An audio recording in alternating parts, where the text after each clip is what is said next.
Vous regardez l'invité de la rédaction sur Medi 1, merci de nous rester fidèles. Le village des arts de Dakar s'apprête à accueillir la nouvelle édition de la Kimpafita, une initiative panafricaine, féministe et éco-responsable.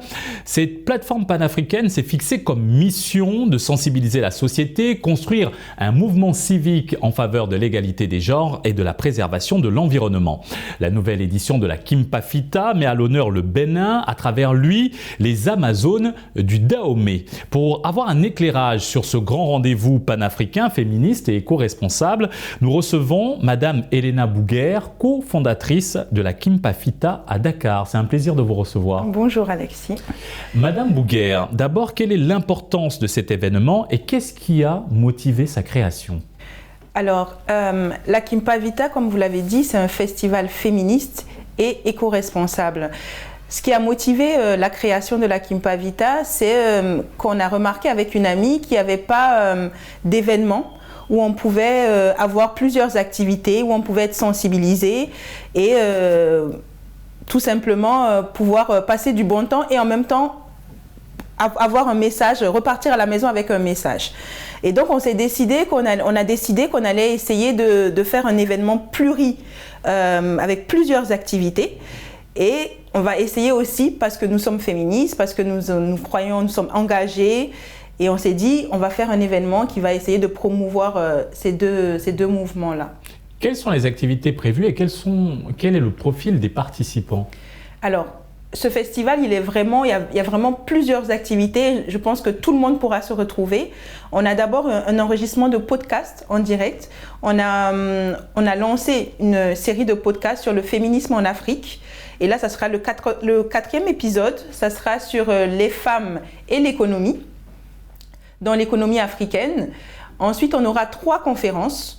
Une conférence sur le plaidoyer de la société civile, comment ça marche, comment agir en synergie. Une deuxième conférence sur la sexualité chez les jeunes, le droit à la sexualité.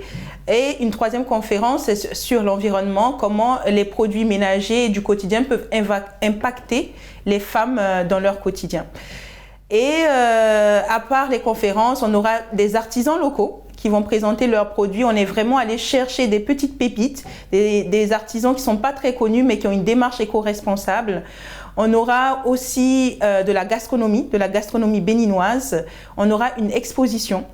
Et ça, c'est vraiment le nouveau truc qu'il y aura, une exposition ça sera une pépite. Il faut vraiment venir le voir. C'est avec une entité culturelle de Dakar que peut-être que les gens ont découvert pendant la biennale qui s'appelle The Matter. Et on aura un DJ set en fin de soirée. Voilà. Chaque édition de la Kimpafita a pour ambition de remémorer les grandes figures de l'histoire africaine, souvent méconnues du grand public. Pour cette édition, le Bénin est à l'honneur à travers les Amazones du Dahomey. Qu'est-ce qui justifie ce choix ? Alors, peut-être que vous le savez déjà, mais l'histoire a été écrite par des hommes. Et donc, les femmes, elles ont été un peu oubliées dans l'histoire. On ne sait pas trop qu'est-ce qu'elles ont fait, qu'est-ce qu'elles n'ont pas fait. Et nous, notre objectif, c'est un peu de restaurer cette part de personnalité aux femmes. Parce que les femmes ont participé à l'histoire de l'Afrique, à la décolonisation de l'Afrique. Elles ont participé de manière très active.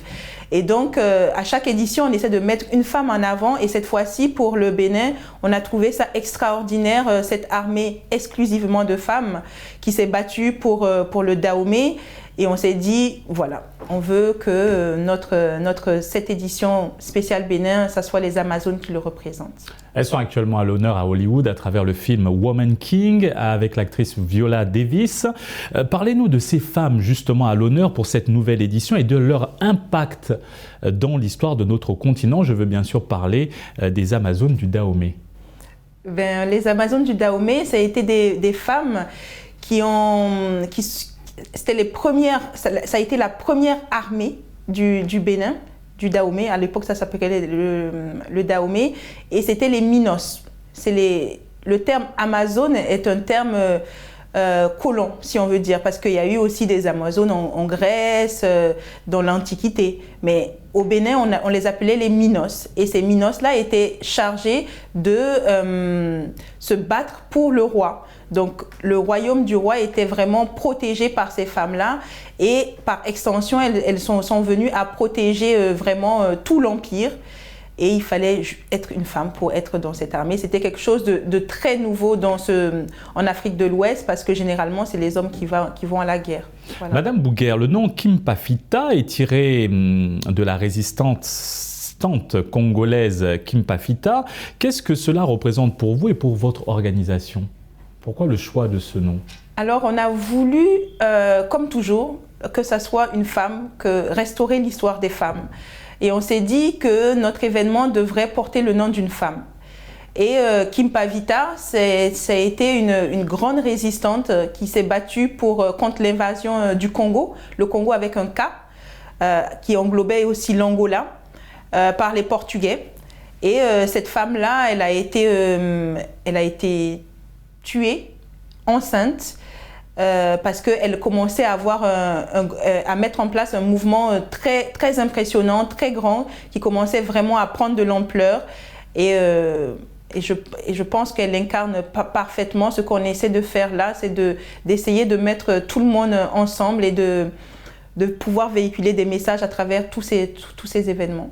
Revenons à l'événement Kimpafita Dakar 2022 qui aura lieu au Village des Arts. Quelles sont les grandes thématiques abordées lors des rencontres et des échanges qui sont prévus autour du mouvement civique, de l'égalité des genres et de la préservation de l'environnement?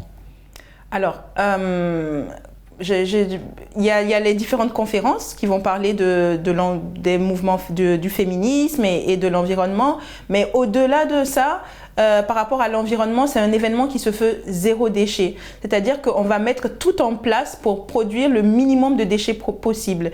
Les artisans ont été sensibiliser en amont pour ne pas produire de déchets. Quand vous venez, on va sensibiliser sur nos réseaux sociaux en disant, quand vous venez à la Kimpavita, amenez votre sac. Quand vous venez à la Kimpavita, amenez votre gourde parce que l'eau est à volonté, vous pouvez vous servir. Il n'y aura pas de bouteilles d'eau en plastique. Il y aura des fontaines d'eau qui seront disponibles pour tout le monde. Pareil pour la cuisine, c'est de la vaisselle réutilisable.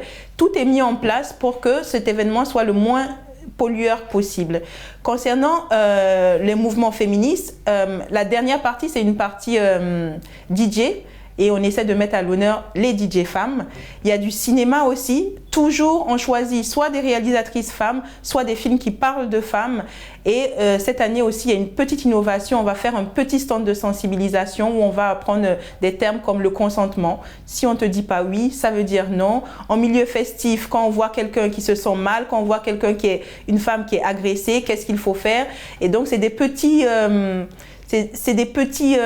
actes ou des petits qui sont un peu mis un peu partout pendant l'événement pour rappeler qu'on est dans un espace safe, qu'il faut être bienveillant envers son prochain et que les femmes, c'est comme les hommes, nous sommes tous êtres humains et que nous devons être égaux.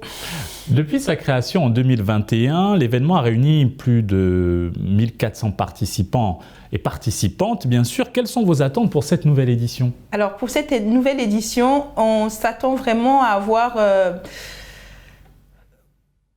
plus de 1000 personnes. Et essentiellement, maintenant, il y a les écoles qui viennent parce qu'on a une librairie, on travaille avec une librairie qui propose toujours des ouvrages féministes pour les enfants.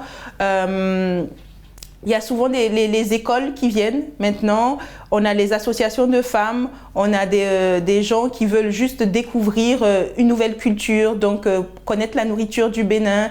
On a des gens qui veulent savoir, ah mais tel artisan, je l'ai vu, il me plaît bien, je veux découvrir qu'est-ce que c'est. Il y a des gens qui aiment beaucoup le cinéma, qui viennent découvrir, ah le Bénin, qu'est-ce qu'on fait au Bénin. Et voilà, je pense que ça... Quand on est intéressé, on peut être satisfait si on vient à la Kimpavita. Madame Bouguer, avant de clore cet entretien, quelles sont vos perspectives pour la Kimpavita, cette initiative panafricaine, féministe et éco-responsable? Dans le futur, on aimerait bien instaurer ça de manière annuelle, que ça devienne vraiment une rencontre annuelle où tous les féministes d'Afrique de l'Ouest et de l'Afrique puissent se retrouver, puissent célébrer ensemble leur engagement, renouveler leur engagement. On aimerait aussi faire des colloques de recherche pour restaurer la femme africaine, ce qu'elles ont fait pour que tout le monde en fait sache qu'une femme africaine elle a de la valeur et voilà. Et donc on espère vraiment que ça va continuer, qu'il y aura toujours plus de monde et que les gens à travers ça vont être sensibilisés par rapport aux droits entre les hommes et les femmes et aussi par rapport à l'écologie. Merci Madame Elena Bouguer. Nous rappelons que vous êtes la cofondatrice de la Kimpafita à Dakar. Merci. Et merci à vous d'avoir suivi cette émission. Très bonne suite des programmes sur Medi 1.